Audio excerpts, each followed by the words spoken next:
और वो एलिजाबेथ से कहता है कि तुम पहली ऐसी लड़की हो जो मेडिटेशन करते करते सो गई। अगले दिन एलिजाबेथ यहाँ आश्रम की सफाई कर रही होती है। तभी उसके पास एक लड़की आती है और वो कहती है कि अभी उसकी उम्र बहुत छोटी है, फिर भी उसकी शादी करवाना चाहते हैं, लेकिन वो शादी नहीं करना चाहती है बल्कि पढ़ना चाहती है। यहाँ पर अब रिचर्ड भी आ जाता है और वो एलिजाबेथ को अपनी एक्स वाइफ के बारे में बताता है। वो एलिजाबेथ से भी पूछता है कि तुम यहाँ इंडिया क्यों आई हो। एलिजा बोलती है कि मैं शांति की तलाश में यहाँ पर आई हूँ। अगले दिन एक बार फिर से एलिजाबेथ मेडिटेशन के लिए जाती है। वो ध्यान लगाने की बहुत कोशिश करती है, लेकिन वो जाकर भी ध्यान नहीं लगा पा रही होती। उसका माइंड बार बार डिस्ट्रैक्ट हो रहा होता है। वो बाकी सभी लोगों को देखकर हैरान होती है कि किस तरह से सब ध्यान पर बैठे हैं, पर वो ध्यान पर नहीं बैठ पा रहे। कुछ देर बाद एलिजाबेथ को डेविड का कॉल आता है। ये दोनों इस तरह से बात करते हैं जैसे आखिरी बार बात कर रहे हो।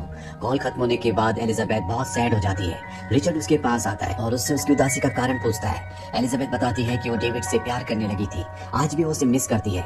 रिचर्ड उसे कहता है कि जब तुम इन सब बातों को अपने दिमाग से निकाल दोगी तब तुम्हें एहसास होगा कि सबसे ज्यादा प्यार तुम्हें गॉड करते हैं, इंसान कहीं भी मैटर नहीं करते। अगर तुम मेडिटेशन करोगी तो तुम्हें ये बात समझ में आएगी, तुम्हारी पूरी जिंदगी बदल जाएगी।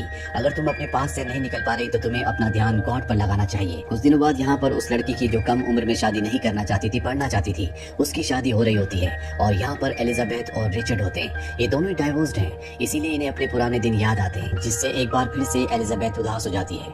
रिचर्ड और एलिजाबेथ साथ वापस आ जाते हैं, जहाँ रिचर्ड एलिजाबेथ को अपनी जिंदगी की कहानी सुनाता है कि किस तरह से उसने अपने परिवार को खोया, अपनी जॉब को खो दिया, लेकिन फिर भी आज वो जिंदगी जी रहा है, खुश रहने की कोशिश कर रहा है। एलिजाबेथ को इंडिया में कई दिन बीत चुके हैं और यहाँ पर वो मेडिटेशन करके रिचर्ड की जिंदगी के एक्सपीरियंस से बहुत कुछ सीख चुकी है और अब वो इंडिया से आगे अपने सफर पर निकल जाती है और पहुंच जाती है बाली, जहाँ पर वो उस पामिस्ट से मिली थी जिसने उसे ड्राइंग दी थी, जिसने उसे बताया था कि तुम्हारी 2 शादियां होंगी, पर वो पामिस्ट उसे पहचानता नहीं है। एलिजाबेथ के पास आज भी वो ड्राइंग होती है जो उसने उसे दी थी।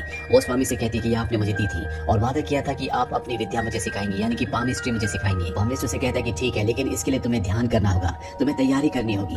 एलिजाबेथ अब इसकी तैयारी करना शुरू कर देती है। वो अपने मन का, अपने शरीर का ध्यान रखती है। एक दिन वो साइकिलिंग कर रही होती है, तभी उसकी टक्कर एक गाड़ी वाले से हो जाती है, जिससे एलिजाबेथ का पैर जख्मी हो जाता है। वो पामिस्ट के पास आती है क्योंकि उसे पता है कि वो बहुत अच्छी दवा भी बनाता है, लेकिन वो कहता है कि तुम्हें अपना इलाज कहीं और से करवाना चाहिए। एलिजाबेथ कहीं और जाकर अपना इलाज करवाती है, उसका पैर ठीक हो जाता है। एक दिन जब वो पार्टी में जाती है तो वहाँ